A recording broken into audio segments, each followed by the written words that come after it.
What? Now I'm confused. 2-minute countdown. What do you mean?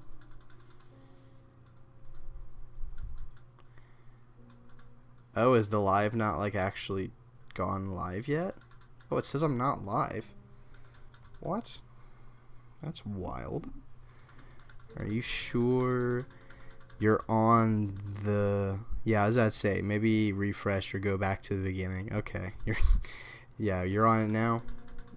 Okay. Yeah, I expect that it's because it's a scheduled live stream.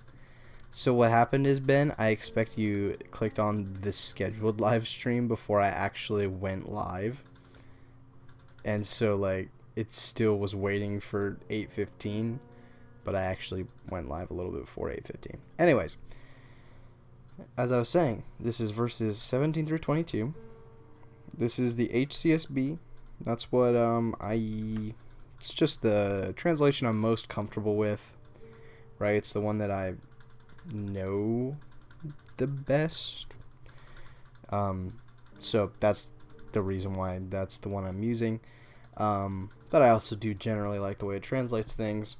And then I also have the New Greek and English Interlinear New Testament. And that's sort of our, well, I guess you could say backup, but in reality that would be the one.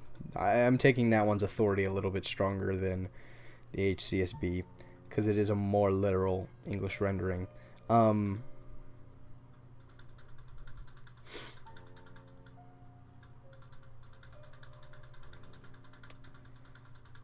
So then, let's get started. From then on, Jesus began to preach, "Repent, because the kingdom of heaven has come near." As he was walking along the Sea of Galilee, he saw two brothers, Simon, who was called Peter, and his brother Andrew. They were casting a net into the sea, since they were fishermen. "Follow me," he told them, "and I will make you fish for people." Immediately they left their nets and followed him. Going on from there, he saw two other brothers, James, the son of Zebedee, and his brother John. They were in a boat with Zebedee, their father, mending their nets, and he called them. Immediately they left the boat and their father and followed him. Okay.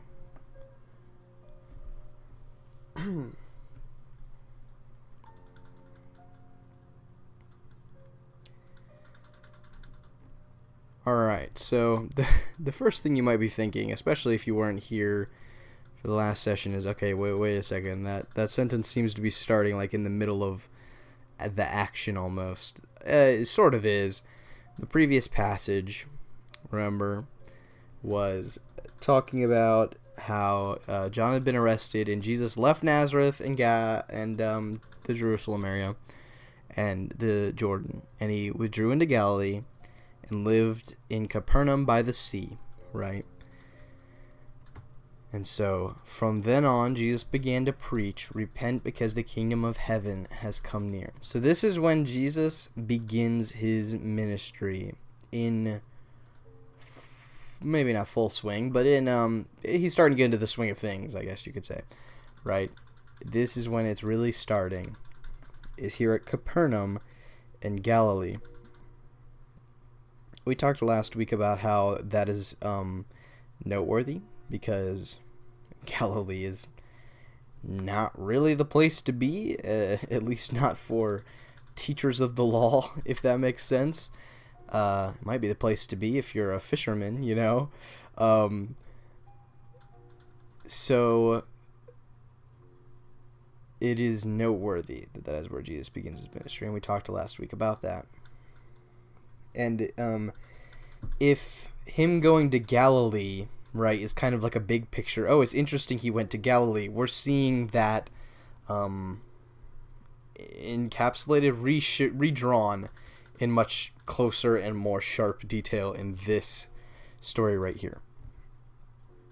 Right? It's the same premise of he's going to pick the fishermen, you know, these random fishermen, probably two poor fishermen, these two brothers, and those are going to be his first disciples, right? And it's kind of, It's funny. This reminds me of a technique used in in storytelling a lot, where you kind of show what the plot of your story is going to be, like in small bubble, or like in a wider expanse first, and then you tell the actual story. That's kind of what this feels like almost. Like, you know, oh, Jesus is going to go to Galilee. That's where all the backwater fishermen live. And then the next passage is literally him calling 2 fishermen to be his disciples, you know. Had to really drive that point home, you know. Just going to Galilee wasn't enough.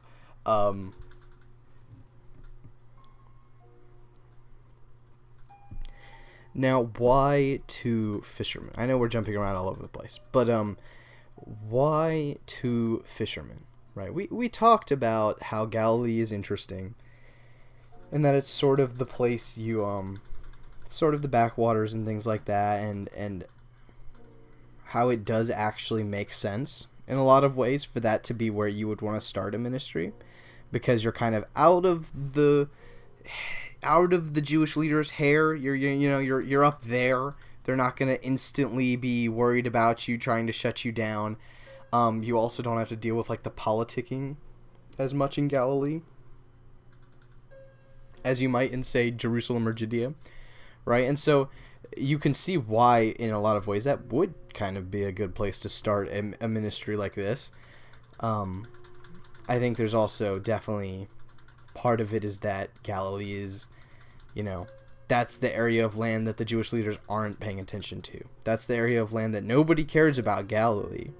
And so, of course, that's where Jesus is going to focus attention right off the bat. He's going to seek and save the lost, not the healthy, right? And so then why 2 fishermen? Well, 4 fishermen, actually, but 2 fishermen brothers to start. And there are, I think, 2 sides to this. One is that it is 2 sides isn't even enough. There are a lot of facets to this. I think on one hand, it is a similar sort of statement, right? Maybe not statement, but a similar sort of reasoning, right? That Jesus is going to look for the lowly, the outcasts, the people that you would never expect for this sort of thing, and those are the people he's going to use and he's going to reach, right? Because those are the people who will accept his message and that he can use. So that's a large part of it. Part of it also is that we know, based on the rest of the New Testament, that these disciples, these fishermen, had the, I guess, capabilities. There was, can't think of the word right now.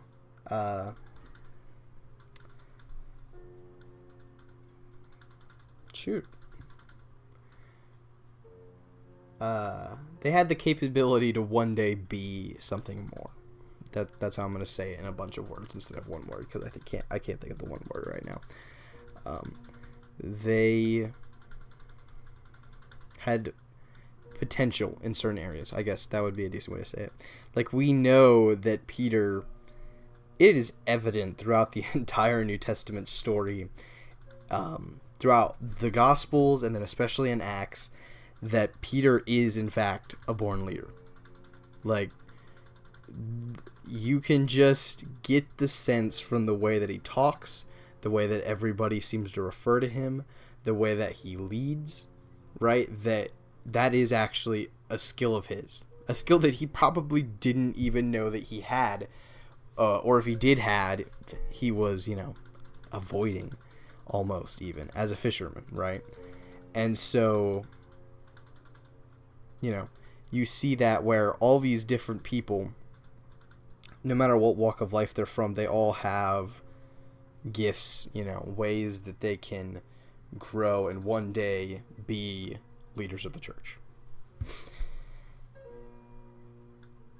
So that's part of it as well, right? Why Peter? Because we know that Peter would go on to be the, arguably arguably the greatest leader the church ever had, you know, and an incredible preacher, right? Why Philip? You know, because we know that Philip was an amazing on-the-move evangelist. You know, we see that later in the story that he could just talk to somebody and they would instantly change, and that Philip also had a heart for going around and reaching people, right? So you can see this is one of those things that I love about the TV series The Chosen, is the way that it shows both the failings and the innate gifts and potential of the disciples from the beginning, right? Like, you see from the beginning that Philip in that show is ready to go do things. He's ready to go get things done. He's ready to go talk to people, right? And you get that from the beginning. He has his flaws. One of his big flaws you could see in that show and in the Bible is that maybe he's not the best at listening, right?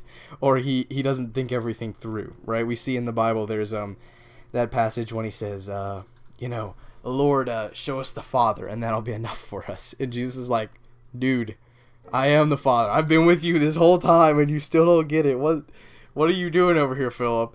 And that story seems to kind of... I feel like I'm using the word encapsulate a lot right now. Encapsulates Philip's character, right? It's like he's so eager, but he's not grasping the whole picture, really, you know, at least in that story.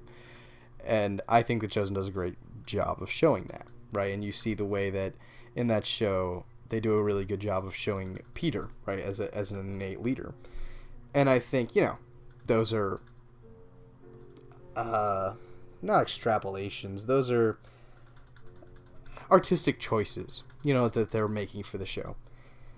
But I think the principal idea is really good, and I think it is almost certainly correct, in that these people had different gifts that they probably didn't even realize they had. And I think that's true of every person out there. Excuse me. Another reason, I was reading through this commentary, and it was talking about how a lot of the skills fishermen have are, a lot of the traits and things they have to learn are actually things that they would need on this mission, right? Fishermen have to have patience, right? They have to have great faith as well. They have to be willing to go out there in the middle of night or in the day and spend hours and hours on end searching for fish, knowing that they really don't have that much control over it, right? And they have to accept that, right? If you're fishing for a living, some days the fish just won't be there, right? You can't always predict that. And so you have to have, you know, they have to have built up patience. They have to have built up faith, right? Not just the more simple faith and belief of, like, you know, I'm okay not having everything under control at all times, but also faith in God, right? In that there probably were times that all of those fishermen didn't catch the fish when they needed them, you know. That's another great scene from The Chosen, by the way. And they also have to know how to scrape for a living, probably. They're probably lower class people, and so they'll know how to live on the road, you know, finding food where they can. And so they also will know how to work on a team, right? And to work efficiently and quickly when the opportunity opens itself. And so you can see how there's ways that the skills that they would have could be applied to ministry. And the most obvious connection between the two is the one that Jesus is going to make between fishing and what they were going to be doing. It is, I don't know if I would say they really actually had the skills necessary for what Jesus was calling them into because of their fishing, but it is a really, really cool metaphor, and the way he uses it here is really cool. So let's continue reading correctly, you know, and go through this the way we normally do. As he was walking along the Sea of Galilee, he saw two brothers, Simon, who was called Peter. By the way, interesting point. The Simon who was called Peter. This is, I don't have anything to base this on. I'm just guessing this off the top. That the was called is not meaning, this was his other name. Like people named him, like said this, and he understood that was like a nickname or whatever. Like he was, I'm called Mal sometimes. It's not like that. It's at some point in the past, Peter was named Peter, right? So he's not saying Simon, who people sometimes called Peter. He's saying Simon, who was in the past called Peter. Not in the past in the story, but in the past in real life called Peter. It gets a little complicated. But no, I do not think Simon went by Peter before meeting Jesus. Right. There's a world I could see that sort of making sense, where this was a nickname of Simon's from the beginning, and when Jesus says, I will call you Peter, it's sort of this, really, it would be a really cool moment where he's like, I see what other people see in you too, but it's not just a fun nickname for you, like, that's who you're gonna be for us, I know that you're, called a rock, right, because you're consistent or whatever, that's what I need you to be, right? And that does work, and it's kind of a cool thing. We see God kind of do this. He has some fun with his name sometimes. It's similar to the whole Abraham thing, right? Like Abraham's name, Abram. I actually don't remember what Abram means, but it's something like father. And so then God's like, I'm gonna do a play on your actual name, and now you're Abraham, the father of many, or father of nations, right? So, it could work both ways. I'm not confident, but I'm fairly certain the Greek is specific enough in its tenses that that who was called Peter could mean who was called that at some point in the past, in real life, not necessarily in the past in the story, right?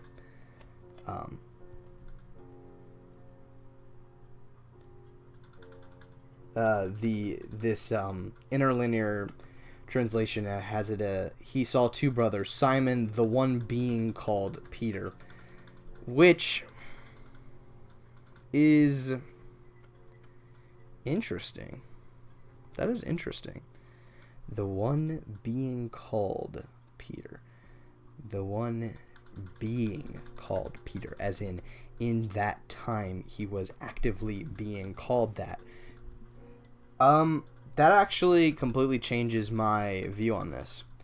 If that translation is more correct, and the right translation would be, he saw two brothers, Simon, the one being called Peter. Being called implies that at that time he was actively being called that. People called him that at that time actively, and it was an ongoing thing. Then that tells me that this was a nickname of his before he actually met Jesus. Or, yeah. Yes.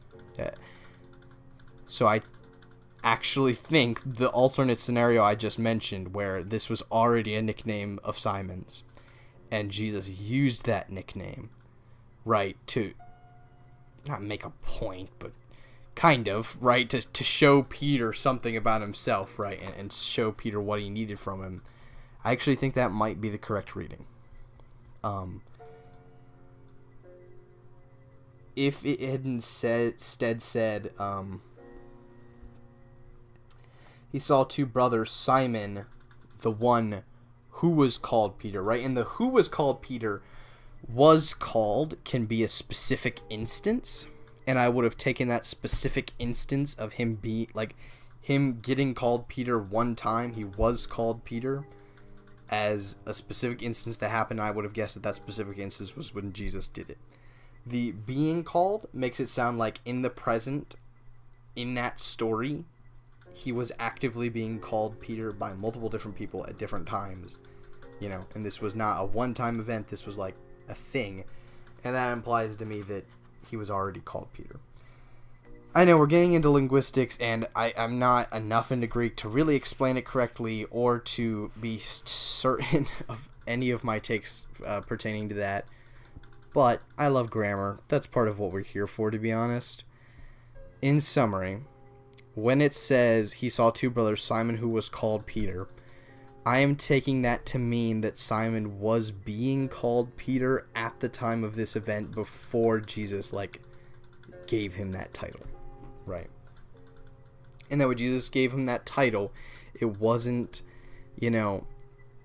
something new. It was Jesus using some nickname Peter already had and making something new of that. Illuminating on that and using that name. Which I actually think is cooler. I'm going to be honest. I actually think that's way cooler if Peter already had that nickname. And then Jesus was like, I know you're called Peter. I need you to be my Peter. I think that's actually, way cooler. He saw two brothers, Simon, who was called Peter, and his brother Andrew. They were casting a net into the sea, since they were fishermen. So, they're actively fishing right now. Follow me, he told them, and I will make you fish for people. A lot of translations have it, I will make you fishers of men. I will make you fishers of people. The metaphor is an interesting one. I did not know this until I was researching before this session. That phrase, fishers of men, or that metaphor of a fisher of people, is not actually something Jesus came up with, right? Apparently that's a metaphor that scholars and Greek scholars, I think, came up with and had been using for a while as teachers and scholars were fishers of people, right? Who would go out and try to lure in and catch and teach people. And so it's cool that Jesus has heard this metaphor and uses it in a way not that it's normally used, right? Scholars don't go around talking to fishermen. That's not the point of the metaphor. They weren't trying to be relatable to the fishermen. It was just, a metaphor they were using. And he uses it in a different way to try to, he uses it in a way to help the fishermen understand what he's talking about, and also to direct his message at them, right? And to make it relatable to them. Follow me, he told them, and I will make you fish for people. And so the thing I really like about this metaphor is that I like the idea, I like what it's saying about the fishermen, that what their job was going to be as the disciples. It wasn't going to be, giving people salvation or something like that. Their job was to cast a net out into the sea and draw as many people in as they could. They couldn't, it wasn't up to them if their net was full. It wasn't up to them if people got into the net, It wasn't up to them if those fish, those people then accepted the message, right? All they were doing was casting out a net and drawing as many people in as they could. And I think that's a really cool metaphor for what their ministry was at that time. I don't know if it's the same for us anymore, but I think for the disciples that was kind of their role in Jesus' ministry, was they would bring people together and facilitate the crowds so that Jesus could minister to them, right? And it wasn't, I think it is still apt in the sense that it's not, they weren't the ones who were giving people salvation. They were just drawing people in, right? Just bringing people closer to God. Immediately, they left their nets and followed him. The word immediately is so strong. It is so strong in this sentence because This is one of those sentences where you expect it to go like this. They were casting a net into sea since they were fishermen. Follow me, he told them, and I will make you fish for people. They left their nets and followed him, right? You expect, if the sentence had gone like that, in your head you would have said, so they probably actually sat there for a couple minutes, and then they were like asking Jesus questions, and they had a discussion between themselves, and they were like, should we go with this guy? Like, I don't know. Have you seen this guy? I don't know. Should we go with him? But the word immediately is like so strong in the sentence in that no, there wasn't any of that waiting or discussion that you expect there to have been. They quite literally went immediately. Now, because of the other Gospels, we know that this wasn't actually their first encounter with Jesus. We know that Andrew had heard about Jesus from John, and that then John, I think Andrew and Peter had met Jesus, and that this was then the moment when Jesus actually asked them to join him. But it still is a really powerful scene, and I actually think it's even better that way, right? If it was just he happened to walk across two strangers and was like, follow me and I will make you fish for men, and they got up and left, it would have felt different. It would have felt like, oh, Jesus was just so special, and he just had that aura, or whatever you want to say. If we're gonna use modern lingo, he just had that aura, and they were like, oh, dude, this guy is the real deal. We gotta go follow him, and just immediately left.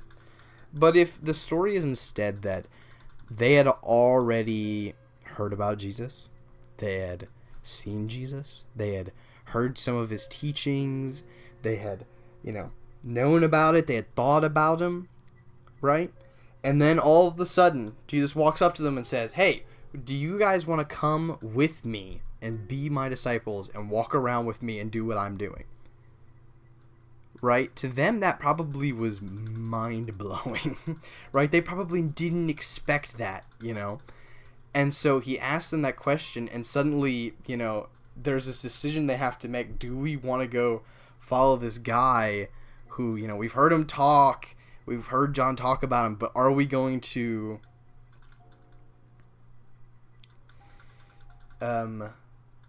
accept that? Are we going to believe that he's actually the Messiah and go immediately and follow him and give up everything else? Or are we going to hesitate?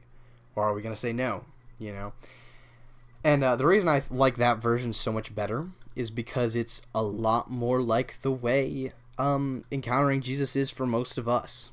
For most of us, it's not we're walking down the street and somebody says, repent or else you will go to hell. And then we're like, you know what, you're right. And just immediately change our lives around. That's not the way it works for most of us. It's, we hear about it.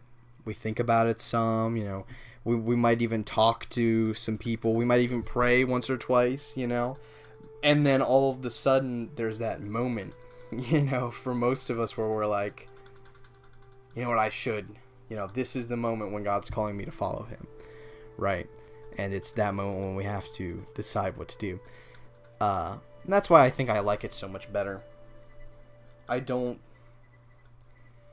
like it better that they have actually thought about it and have to make this decision and decide if they want to trust him. They know what he's about. They probably have proofs that he might be the Messiah. They have heard what John said, and now they have to decide, are they going to believe and accept that? That was a very long tangent on a piece of information that's not in this text. I don't usually try to do that, but I kind of felt like I needed to there, and it just happened. We'll talk about that in more detail when we get to the passage that talks about the other times Peter and Andrew met Jesus before this moment. But the important thing about this moment is that they don't hesitate when Jesus gives them the opportunity, right? When the door is open, there's no hesitation, okay? And the leaving their nets is just puts the cake on the top, insult to injury, but in a good kind of way. not only are they going to be leaving like everything behind for Jesus, but like they're not even going to try to like put their stuff away and settle their accounts and sell everything first. Like they're just like, we're going now, right? There's no need to wait. My music change? Oh, it did. Nice. Sorry, as I said, I was messing with new soundtracks and I wanted to make sure they were working correctly and all that jazz. That one seems kind of loud. Okay. Yes. So, moving on to verse 21.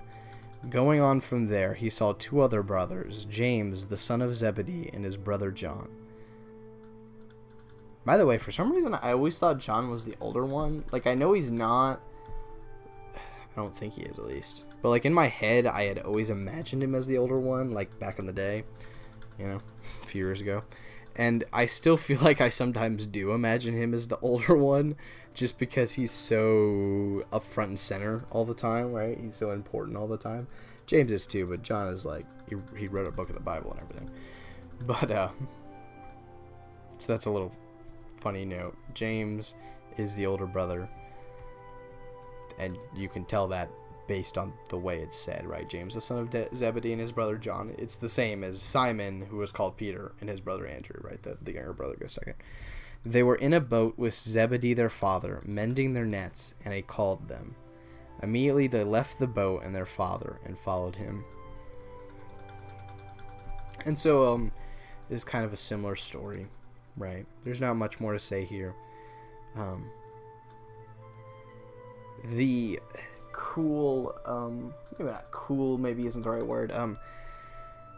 The thing that this story tells us that the other one didn't is that sometimes you have to leave things that you really care about, right? With Simon and Peter, you know, for all we know, they could be two orphan bachelors who are out in the water about to go broke and they've got nothing else to live for, you know? I mean, I don't know if I believe that necessarily, but that's a possibility. We don't have any evidence in the contrary from this passage, at least. We do have tradition establishes that Peter is married, right? Whether that's true or not, I don't think that's really within the scope of this podcast. You know, maybe someday after we finish the entire New Testament and Old Testament, we can do a looking through Christian traditions and things like that. But for now, we're not focusing on that sort of stuff. But that it's different with James and John, right? With James and John, they have a father, right? They were in a boat with Zebedee, their father, and they have to choose to leave their father behind. And that's a big deal, right? The fact that they were living with him still means that very possibly their father might have sort of needed their help and support in the business that he was running. Perhaps their father even has some sort of ailment or disability that he needed their help. Or at the very least, you know, they're close-knit group. They're all fishermen together, right? And so their father, leaving their father from a materialistic point, like a business standpoint, that's going to really hurt their father's lifestyle, right? Like that's he's losing out on two of his workers right there, right? And so that's going to really hurt him. But then there's also, you know, a much deeper emotional point that like they're going to have to leave behind their family and their father.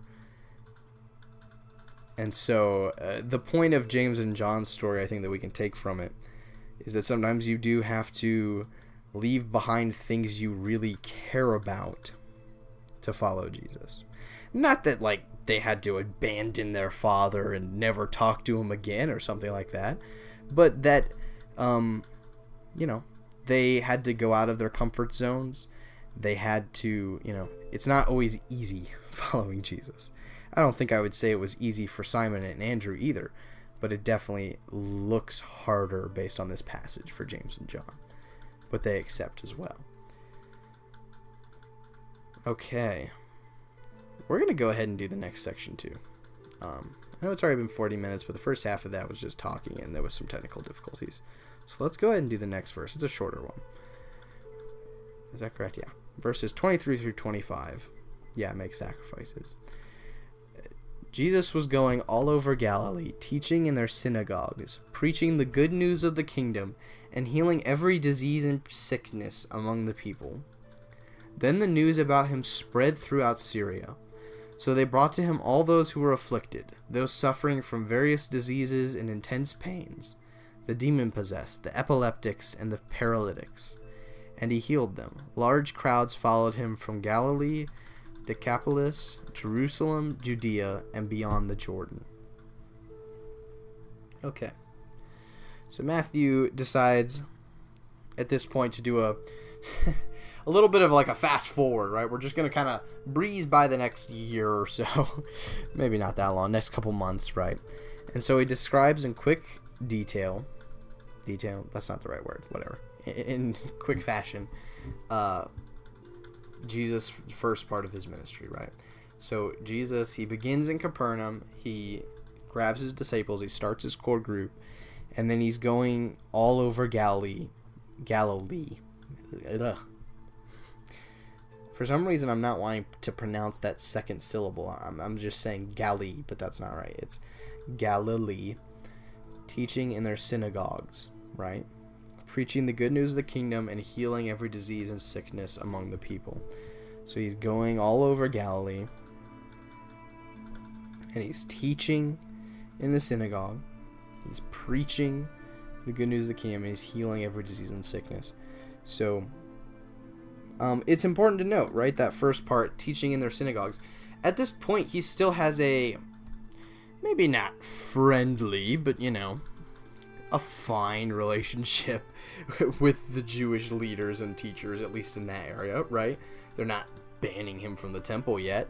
So he's going to all these cities, and he's being, I guess in our terms, like a guest speaker at the synagogues, right? And he's teaching there, and he's preaching the good news of the kingdom of God. The kingdom of God is, or kingdom of heaven, more typically in Matthew at least, is a big thing. It gets brought up all the time in Matthew and the Gospels in general. And I think we talked about it already, right? But just a quick recap, right? It's the kingdom of God is kind of a lot of things, but more than anything else, it's this new chosen people, right? This new covenant that God is starting, right? It's no longer just the kingdom of Israel, right? It's the kingdom of heaven. And all these different people are going to be brought under this new promise, right? I heard that kingdom, you can also kind of translate that word as the power or the rule of God or of heaven, right? That's a kind of maybe even the more historically or like etymologically correct interpretation of kingdom. We always think of kingdom as like a place, but it doesn't have to be a place. No, I'm not going to say it's not a place, it's a people. I'm not Thor Ragnarok. No. Kingdom can also be like an attribute of a king. I don't know. I'm trying to figure out how to explain that. Yes, like a king's power and authority and rule is also their kingdom. Kingdom, by the way, the roots of that word, it's king, obviously. And then dumb is actually the word doom. Yes, that's right, king. Doom. Doom, of course, is another word that we don't really use correctly all the time. Doom has another meaning, and it's doom doesn't have to be horrible ending. Doom can also just be judgment or fate or ruling in general. So a kingdom is the king's ruling. It's the king's judgment. It's the king's authority, right? So there you go. Little English history with Matt. I'm all over the English today, guys. I'm sorry. I've been taking a history of English podcast course, so maybe that's part of it. It's leaking out of me. Well, and I'm also writing a lot right now and things like that. So anyways,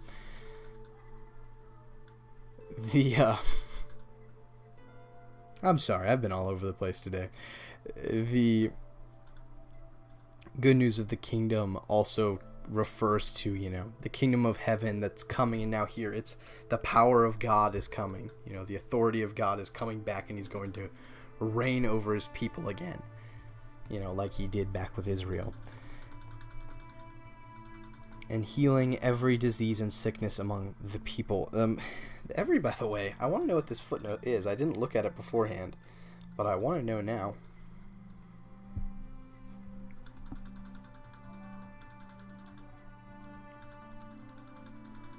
Okay, so just an alternate translation is every kind of. And I think that's probably the more correct translation. I highly doubt Jesus actually healed every single person in the area who had a disease or sickness. That's not what it's saying. He didn't heal every person with a disease or sickness. He just healed every disease and sickness among the people, like each type of disease or sickness, right? He was healing them all.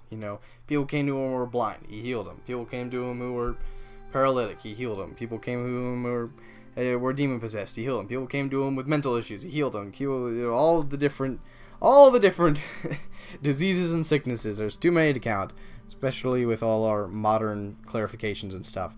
All of those different things, right? He was healing among the people. Then the news about him spread throughout Syria. Okay. I can't help but notice that the sentence, this isn't technically true, that it's only after he starts healing everybody that news about him spreads, but the passage definitely gives you that feeling, right? Jesus was going all over Galilee. He was teaching in the synagogues, preaching the good news of the kingdom, and healing every disease and sickness among the people. Then the news about him spread throughout Syria. So they brought to him all those who were afflicted, right, and all those suffering with diseases and intense pains and blah, blah, blah, blah, blah, blah, blah. They didn't bring to him the people who needed the message of good news of the kingdom, or they didn't come to him wishing to be taught in the synagogues, right? And the structure of those two sentences makes it quite clear that Jesus' claim and fame throughout Syria, most of it was because of the miracles he was doing and his healing power. Okay? And that's a little unfortunate, right? Because that's not the main reason he was there. And Jesus himself talks about this a lot, about how, the miracles more than anything else were to show the people that he was the Messiah, right? That he was really important.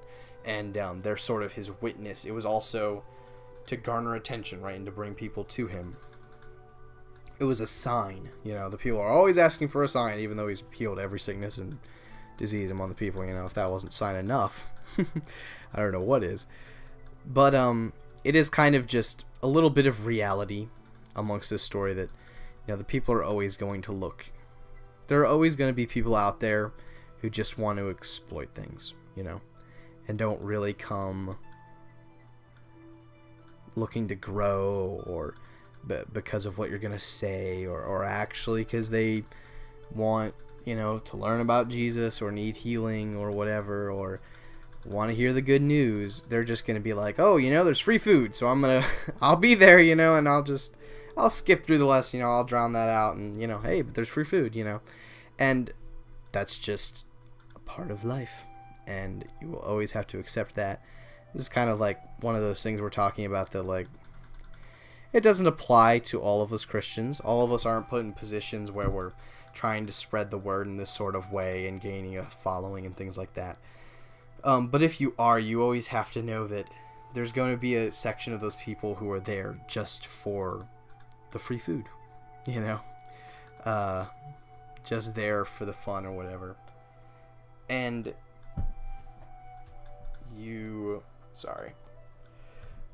small technical difficulty there. And I think you always have to know that people will try to exploit if you're doing good things, right? And I think the way Jesus handles it, I actually like it. How does he handle all these people coming to him with all these diseases and intense pains, even if they're not from Judea, even if they're not Israelites, they can be from anywhere. They aren't even coming to actually hear about the good news or his teaching, or because they believe in God. They just want to be healed. How does he deal with it? End of verse 21. Is it 21? That can't be right. End of verse 24, sorry. And he healed them. That's it. And he healed them. He healed them. He healed all of them, right? It didn't matter who they were. It didn't matter why they were there. It didn't matter what they were going through. He healed them. He healed them all. And I think this is one of those things that's hard, because there's so much of our intellect and so much of our culture too, and so much of, even popular teaching, even among the church, that if people are just exploiting what you're trying to give, they don't actually need the free food, but they're just there because it's free, or whatever, that, oh, you should hold out, you shouldn't be giving it to them, or you should, call them out or tell them to go away, or try to set up the event so they won't actually want to be there, or whatever. Even though, that sometimes makes logical sense even. I think Jesus' example is really good here, that, hey, if people are coming for the free food, then give them the free food, What's the worst that can happen, There's still good that's going to happen just because of that.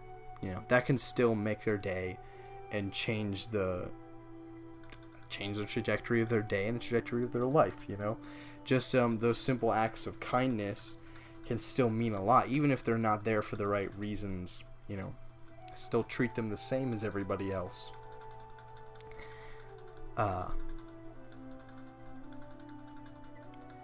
I think that's I think that's one of those things that, as we're going through this series, I think we've already seen multiple times that there are things in here that we don't often talk about or think about, and we don't really realize we may be doing sometimes even, that are contrary to Jesus' example, right? And I think this is one of them. I don't think it happens often. I think in my experience, usually Christians are on the side of, they're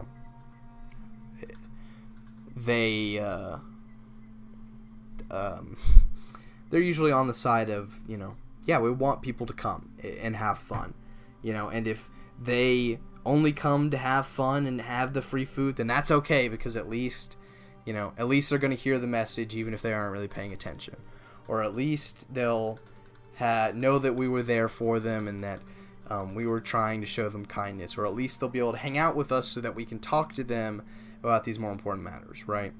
And I think that is, in general, the way Christians take it, and I think that's the right way to look at it. Now, there are always, to quote Song of Solomon's, there are times and places for everything, right? I think there are times when you do have to put your foot down. A good example, not to I'm not trying to use specific people or anything, but there's an organization around us that does help for families who are struggling and things like that. And one of their policies is that instead of just giving out free money to people who are struggling, they try to get really personal with them, right, and try to build a relationship with them. And instead of giving free money, they try to give them goods that they know they will need, right? So gasoline or food or laundry detergent or trash bags and things like that, right? So that way they can't spend that money on things that they don't actually need, right? And I think that's a great policy, right? And so I think, don't apply this to literally everything, If people want to, I'm not trying to say, if people want to use the money you give them to go buy drugs and you should just let them, that's not necessarily what I'm saying. But I think it would be better to give them the money, even if they're going to go buy drugs with it, than to just not ever help anybody. Right. That's what I'm saying. To a degree. That's not exactly what I'm saying, but, I would take that stance, right? And I think it's always something you got to think about, and it's always something, you know, you'll find your own way there and how you want to try to help people without being, not being exploited. That's not the right way to say it, because you are kind of being exploited, right? You're giving people things for free. That's what you're doing. That's the point, right? You're not supposed to be getting anything out of this. But how are you going to do it without, where you're doing a good instead of a bad, you know, where what you're doing is going to be a positive.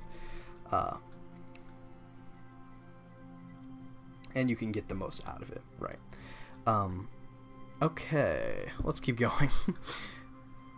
See, I feel like I should have warned you. Yeah, discernment is really important. Yes, it is. For sure. We will definitely see there's a really great story in the New Testament about discernment, about how Peter knows that this couple didn't really give everything that they could have, and that they held back for selfish reasons. And so I think they die, actually. I think he strikes them down because they refused to give what they were supposed to give. Well, God strikes them down. Anyways, and so, yes, there is definitely... discernment is a big part of it, right? And, you know, people, I think especially for people who are in the church or are professing to be Christians, right, or trying to do better, then they need to actually be trying to do better and actually be acting like Christians and be there for, you know, the good news and the healing and things like that, not just, you know, because everybody goes to church on Sunday, you know, and I enjoy it, you know. And I think that's kind of what that story is about, you know, is if you're going to be a Christian, then you actually need to be a Christian and not just say, you know, I'll give my, you know, 10% and that'll be enough, you know. It's not a big deal to me. Okay. Let's reread that whole verse 21. Then the news about him spread throughout Syria. Okay, that's why I wanted to reread through that. There's an important note there. Syria. You might say to yourself, wait a second, why are we suddenly talking about Syria? I thought we were talking about Galilee, and before Galilee we were talking about, what were those places? Zebulun and Naphtali, which are areas in and around Galilee, and we were talking about Judea. Why are we suddenly talking about Syria? Because we're talking about Syria now, because news about Jesus was spreading throughout, not just Galilee, not just through Samaria and Israel. It was spreading throughout that whole area, right? People were hearing about Jesus and were flocking in to find him, to find healing, and to hear his words. Okay. Large crowds followed him from Galilee, Decapolis, Jerusalem, Judea, and beyond the Jordan, right? And so that's Galilee, that's the north side part of Israel, right? Decapolis is to the north, and I think it's northwest of Galilee, right on the coast, I think. And so that's like kind of Jewish, but kind of not really Jewish. Then there's Jerusalem and Judea, right? And that's the center of the Jewish culture, and Judea is the Jewish people's main, you know, the tribe of Judah. And beyond the Jordan. And that's, you know, that's going over to Syria and Persia and what used to be Babylon and all that over there. You know, there were people, crowds followed him from all the way over there even. Right? And so that tells you how big of a name Jesus is gathering for himself, right? He's got people from Galilee. He's got people from all the way over on the other side of the Jordan. And he's got people from Jerusalem. Yes. Jerusalem, and that may be important to remember because Jerusalem is going to be an important stop on this road trip, right? That is, Jerusalem is going to get brought up multiple times. The fact that people in Jerusalem hear about Jesus is important, so we will want to remember that. Okay, that is going to be all for this one. Next time I might try to warn you guys in advance. I was all over the place today, but in a good sort of way. We had a lot of interesting tangents and specific things we were drawing from these texts that, you know, it's you don't always see them on the surface, right? And that's what this series is for. So I hope you all enjoyed it. I hope you all learned as much as I did. I know there was a lot about these two passages that I don't think I've ever really read and paid attention to verses 23 through 25 of the book of Matthew. Chapter 4. Like, I'm going to be honest, I don't think I've ever read and paid attention to those passages, but there was a lot there. And so, yeah. I am excited. We are going to get to the Sermon on the Mount very, very soon. It might be next session, actually. So, I will see you then. Until then, everybody have a great rest of your week.